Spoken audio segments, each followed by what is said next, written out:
Nuts is an interesting game. That's probably not the greatest introduction to this video, but it's definitely the most honest. I first heard about this game from another YouTuber, and the premise didn't really interest me at the time. I don't know what exactly prompted me to buy this game, but I don't regret doing so even if the game is a little overpriced for the amount of content you get. There's not a whole lot to really critique about this game, but I still enjoyed it enough to dedicate a short video to. Most of you are probably wondering what this game is even about, so I suppose we should go ahead and get into it. Nuts is a 4 to 5 hour surveillance-based mystery/puzzle game. Some of you watching might be sold with just that statement alone. Each puzzle revolves around following squirrels to specific locations throughout the various zones in the game. While this premise may sound like a massive bore, the game keeps it interesting by its execution. Your perspective is limited by the placement of your cameras, which means that each puzzle takes multiple steps to complete. I feel like this explanation still doesn't quite do the system justice, so let me describe the process in a little more detail. You start off at a specific location that is provided to you by your GPS, and that's the most amount of help you're going to get from the game. You place your camera in the spots you think will be the most effective, then you return to your camper to skip to nighttime where you review your footage. You then wait until the next day, move the cameras, and do it all over again. The puzzles get interesting whenever multiple squirrels are added to the equation and when their routes get more complex. The game does mix the tasks up a bit to keep things from getting too stale, but odds are if you don't like the first 30 minutes, you're not going to enjoy the next 4.5 hours. There's also the game's narrative that isn't really anything spectacular but fits the game really well. These puzzles were never difficult, but I like how the game managed to divide my focus as I worked through them. Trying to keep an eye on all 3 monitors to see if I could spot the squirrel was surprisingly strenuous, and the puzzle involving 3 squirrels was the most complicated and the most enjoyable. Having to trace 3 different squirrels to their starting point isn't difficult, but adding a limited perspective of 3 cameras plus the fact that each squirrel looks identical made it significantly harder to figure out. That puzzle is actually quite simple once you've solved it, but I ended up getting 2 squirrels mixed up and started following the wrong one for a while before I realized it. It was during this puzzle that I discovered the small amount of depth that this system has. While reviewing your footage, you can pause and print a photo of a specific frame, and you can carry 2 photos in your journal. Since the footage is at night, it can be a little difficult to find the exact location during the day, but you're also given a flag that you can use to signpost a certain location.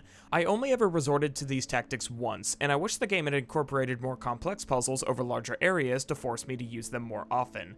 That statement is a bit of a double-edged sword. On one hand, the game needs more content to justify its $20 asking price, but on the other, how far can you really push this puzzle concept before it begins to overstay its welcome? According to some of the Steam reviews, some people already think that there's too much of this stuff in the game as it is today, but I honestly can't help but wish there was at least one more complicated puzzle for me to work my way through. I think the slow, methodical progression of tracking down the squirrels was enjoyable, but I might only feel that way because the game felt relatively well paced. Those of you watching have undoubtedly noticed the unique art style. I honestly think that it benefits the game greatly and was handled masterfully. The soft pastel hues aren't painful to look at and add a lot of character to the game. The use of color is used to hide the lack of detail in its textures, and it works. It's very reminiscent of The Return of the Obra Dinn, and I think both of these games prove that a unique art style can get away with much more than AAA graphics, and I think the soundtrack only adds to that. Nuts is very serene in many ways, and the laid-back nature made it more of a relaxing experience than anything else. That's about as much as I can say about this game without reaching into spoiler territory, so if anything I mentioned sounds good to you, then you should go play the game before proceeding. The game is about $5 too expensive for what you'll get, but there's still a chance you'll enjoy it. For everybody else, let's talk about the game's story. The narrative in this game was surprisingly interesting, if a little one-dimensional. You start off by following the road through the forest as you hear the voice of a woman explaining your job to you. You'll be researching squirrels in the secluded Melmoth Forest for reasons that you don't understand at the moment but will become very clear in the future. You arrive at your trailer where you find that the door is locked. After looking around, you find a note from somebody named Simon and the key, and you're asked to fill the generator with gas and restart the power. Once you head inside, you find a piece of paper that says, "Fax this," next to a phone, and whenever you do, you receive a phone call from the same woman you heard in the introduction, Nina. She directs you to a camera on the desk and asks you to snap a photo of your entire trailer and fax it over to her. You can use this camera at any time throughout the game, and it's essential for discovering a few secrets and unlocking additional dialogue. She then says that you'll be deep in the forest for the next few months to finish your study, and that Simon will be there shortly to pick you up. You then skip forward to day 1 in the first zone of the game, but the tutorial isn't over yet. You're introduced to the GPS, the camera, the monitoring station, and of course, the concept of following squirrels. Nina tells you that there's no sense of urgency, so take as many tries as you need to get it done. After testing the equipment and faxing a photo over to Nina, she tells you that she performed the same study 15 years ago. She says that a company named Panorama is trying to get a dam approved, although you're not given many details beyond that. She also says that Simon is going to be dropping off some extra stuff for you, and you're now given a second camera and monitor, but you also see a cassette tape and player on a nearby rock. So 7 in-game days later, when I finally noticed the cassette tape, I picked it up and gave it a listen. This is where the real plot starts to get revealed. You work for a company called the Viago Institute that is tasked with performing an impact study on the local wildlife, and this study is commissioned by the construction company Panorama. They want to build a 5-star condo resort in the forest. Nina managed to shut them down 15 years ago because the squirrels in this forest are endangered, and the point of your research is to do the same. This premise alone isn't really that interesting or original, but I think for the first time on this channel, a game actually managed to hit me in my soft spot. Hearing Nina describe how this forest could be destroyed as I'm watching the butterflies in front of me and thinking of the endangered squirrels that live here being displaced as a result really hit me in a way that I didn't expect it to. This is mostly due to my real-life perspective on nature preservation and how I'm watching animals in my own town being displaced due to non-stop construction going on where I live. There used to be several large fields around my neighborhood where I could go park and just relax for a short time, and now most of them have been torn up and developed. Sure, this is what happens when you want to put a grocery store closer to a local apartment complex, but I often think about what we lost in the process. I appreciate the thought, local city council, but you've removed my few areas of serenity and my life is a hot mess now, and I blame you. Seriously though, I'm not an eco-authoritarian or anything, but I do have a great appreciation for nature. I think spending several in-game days just walking around this area and enjoying the peaceful atmosphere made this reveal have much more weight, and this is coming from somebody who felt no emotional connection to Kentucky Route Zero or Disco Elysium. In this area, you can find a wrecked boat, and after faxing it to Nina, she says that she has no idea how it got there, but she'll look into it. She blames Panorama, saying that they're always starting projects without finishing them and just leaving the trash behind. Beyond that, you spend your time following a squirrel to its stash where you can see it's been storing more than just acorns. There's a heap of dynamite and some matches. Caught completely off guard, I immediately snapped a photo and faxed it over, and Nina was just as shocked about it as I was. I find it interesting that the game accepts this as a solution instead of forcing you to wait for the squirrel to appear. It's a small detail, but I would have found it very immersion breaking if I heard this after faxing over the photo. That's not quite what we're looking for. I don't even see any squirrels here. Could you try again? Once you've done that, you're finished with the first zone and taken straight to the next one. This begins the most complicated and enjoyable puzzle in the game. You follow a squirrel to a certain spot where you see that it's meeting with 2 other squirrels. Seeing as we uncovered the dynamite in the last chapter, I honestly thought they were preparing an act of terror. Thankfully, the game doesn't reach those levels of nonsense. Once you show Nina your findings, she tells you that the squirrels don't normally get together like this, and she tasks you with following the other 2 squirrels back to their origin point. Like I said in the gameplay section, this puzzle isn't anything too complex, but it's made harder by the fact that you only have a fixed camera angle to go off of while trying to trace multiple squirrels, and I'd already gotten the starter squirrel mixed up with one of the other ones. One squirrel starts out in a tree stump near some timber that quite obviously screams Panorama was here, and the other one is in a tree house that you're not supposed to be able to access. I say not supposed to because I did glitch my way up to the top of it, but the game didn't recognize my feat of incredible agility whenever I faxed the photo over to Nina. You also learn that the logs were, in fact, Panorama's doing, and she says they never got to use them because her research shut down their project 15 years ago. It's worth noting that I had snapped photos of both of these locations previously and faxed them over to her, just like I did with the ship and stash of explosives, but the game didn't acknowledge it until I got a photo with the squirrels there. In the next zone, Nina faxes over a newspaper article from Panorama where they claim they will, quote, respect the forest with their project.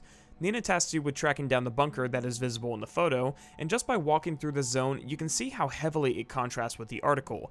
The hue shifts from the soft purple to a redder tinge, which, while not too hard on the eyes, is still much harsher than what has come before. The change in color adds this almost reddish haze to the area around the pollution, and the oppressiveness is reflected in how the frame rate tanks while you're in this area. Wait, no, that might just be the optimization. Once you locate the bunker from the photo, your eyes will immediately be drawn towards a large, half-constructed dam in the background. Nina expresses her disbelief that the company would even begin construction without a legal contract and urges you to finish your study as quickly as possible while she tries to get to the bottom of it. This contrasts pretty heavily from what she said in the first zone. The goal of this area is to get a photo of a squirrel in 10-second intervals over the course of a minute. There should be 6 photos, and the number of things that can block your view require you to move the camera multiple times to get the shot. Once you go to pick up your cameras, you'll see a note from Simon.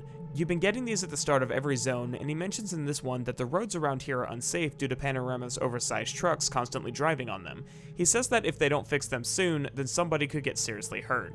Once you've taken the cameras, you start getting the photos of the squirrel, and you'll eventually see that the squirrels have been watching you while you sleep. I honestly saw this coming the moment the squirrel you were shooting started circling back towards your trailer, but it still made me look out the window to see if I could spot any of them. You're supposed to fax these photos over one at a time as you get them, but I decided to wait and send it over all at once, which caused several days of story development to happen in the span of 5 minutes. Nina called the newspaper company to ask why they ran the article, and they said they, quote, did their due diligence before publishing. Panorama then begins sending their lawyers to harass her, followed by some of their company executives. After sending the final photo, you see that some of her documents were stolen and used to create a fake newspaper article about how their impact to the environment is, quote, much lower than expected, signed by Nina. I'll hold my thoughts on this until the end of the game, so for now, let's move on to the next zone. Once you get your obligatory phone call from Nina, she sends you over a photo that she received from Simon that shows how Melmoth Creek, which appears to be the first zone in the game, now has oil pipelines running through it. Simon then calls her and says that the cameras took some damage on the way to your trailer, so you snap a photo and send it over to Nina. She says that she needs to think about what to do, and you're told to wait it out for the day. She calls you back the next day with a plan. You're gonna cheat by baiting the squirrels with an acorn and following it to its stash. After doing this a few times, you get caught in a rock slide, which you somehow survive despite falling off a literal cliff and being buried in boulders, and find yourself trapped in a gorge. On top of this, a nearby squirrel has stolen your journal, which contains all the evidence you've been building until this point. You find an old trailer with the same equipment you've been using, albeit a little busted, and after restoring power to it, you fax over a notice to Nina so she knows you're still alive. You send over a photo of the squirrel that stole your journal, and she remarks that it looks just like one she rescued when she was in the forest 15 years ago. She tells you that you need to get it back while she tries to get a rescue team to your location. You'll learn over the course of the next few days that the storm blowing through the area is preventing helicopters from landing in the gorge, and the only way out is across the river. On top of this, Panorama has pushed their construction date forward. They think that nobody will care because of the fake newspapers about your research. On top of this, water levels are rising as the storm progresses, and the entire forest is likely to flood. And just to add more shit to the pile, Simon is missing and Nina can't get a hold of him. At this point, you're left to follow the squirrels and find a way across the river. You'll eventually see that they're using a tree branch to hop across to the other side, and the branch collapses whenever you try to do the same. When you wake up, you're surrounded by squirrels, and you follow them to an abandoned boat, the same boat you saw in the first area of the game. Once you climb aboard, you see that the squirrels have actually been preparing for the storm by stashing food on the boat. You also see that they used your journal to bait you here in an attempt to save your life, and you find one final cassette tape from when Nina was in the forest. The screen goes black as you listen to it, and when you cut back, you see that the entire forest has been flooded, but both you and the squirrels survived because of the boat. You'll also pass the quad bike that Simon was using to get around, and judging by the note he left you in the third zone and how Nina couldn't reach him for over a week, it's safe to assume that he's probably dead. The game ends as a song plays in the background and the boat drifts across the flooded forest, and it's only slightly brought down by the fact that my mouse cursor popped up during the sequence. There's quite a lot to like about this story. There's also a lot to dislike. Let's start with some positives. I like how the squirrels show obvious signs of intelligence that, while stretching the believability, doesn't break it entirely. There's even a perfectly fine explanation for why they behave the way they do towards you, and it has to do with Bella, the squirrel that Nina saved 15 years prior. You can tell from the final cassette tape that the squirrel had imprinted on her to at least some extent, so it makes sense that the squirrels would be a little more trusting towards you since you're performing similar research as her. This isn't realistic, but in a game where the squirrels demonstrate higher than average levels of intelligence, it is believable. I think the extra peculiarity adds a lot of charm to the squirrels, which is good given the overwhelming focus the game puts on them. Unfortunately, the same amount of praise can't be said about the other elements to this story, and Panorama represents everything wrong with this narrative. You're probably wondering why I feel that way, given how hooked I was when I heard they were going to destroy the forest, but the portrayal of this company is completely unrealistic. Let me start off by defending what I'm about to criticize. The Melmoth Forest, from what I understand, doesn't actually exist. I can't find any record of this location, so the odds are it's likely fictional. The squirrels of this forest already show levels of intelligence that stretch the believability of this setting, so I can't really criticize the portrayal of Panorama if I praised the same thing about the squirrels just a minute ago. However, I'm going to do that anyways because Panorama's actions are nothing short of evil. Let's go down the list of everything this company is responsible for. They're shown to have been trying to seize this land for capital gain for at least 15 years. They're responsible for heavy pollution and many illegal constructs like the dam and the oil pipeline. Their trucks tore up the roads enough to presumably lead to Simon's death, and they stole Nina's research to write fake news articles about how their impact on the environment isn't as bad as it already is. Depending on how you interpret the events of the story, their dam probably led to the flood at the end of the game that destroyed the entire forest. Let me reiterate that in this fictional world set in 1997, a company of this size might be able to get away with it. But I couldn't help but feel like the game came off a little strong with its antagonist. The biggest problem is that it doesn't seem realistic for a construction company to be able to construct something of this size without a permit and without anybody taking notice. Simon's notes make it clear that construction vehicles are actively tearing up the road, so why is nobody doing anything about it? The game does say that what they're doing is illegal, but that's just lampshading the issue. I don't expect the game to answer these questions, but they needed to be more careful that they weren't raised in the first place. I don't find the actions of this company very believable despite the game's best efforts to communicate that they're doing something wrong, and the representation in this game is so black and white that it comes off as immature. The writer clearly wanted a naturalistic theme to their game, but that could have been achieved just as well without the unnecessary melodrama. This isn't a mega corporation abusing a copyright system to milk ad revenue off their content creators. This is a construction company that is developing on presumably government property, and I dare any US company to start building a dam in Yellowstone and see how quickly they're sentenced to death by taxes. Still, it needs to be said that the ambiguity about the game's setting is probably the greatest defense against these criticisms, and there's nothing inherently wrong with this narrative. The real problem is that the themes are too loud, and it leads to too many different questions that never needed to be asked in the first place. I also think this is levied heavily by the open-ended nature of the game's ending. You don't get any real conclusion to the underlying narrative by the end of the game, and this allows for you to decide how you want things to end.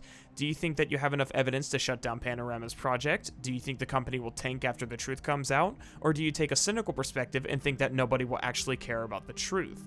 Do you think that the forest will recover from the storm, allowing the squirrels to return to their natural habitat? Or do you think we're looking at the new and improved Lake Melmoth until the world is inevitably swallowed by the sun? What about Simon? Do you think he survived and managed to escape in the several days since you heard from Nina? Or do you think that he died in an accident? He could have gotten into an accident and still made it out of the forest. Ambiguity, like many other aspects of storytelling, is a tool to be used at the writer's discretion.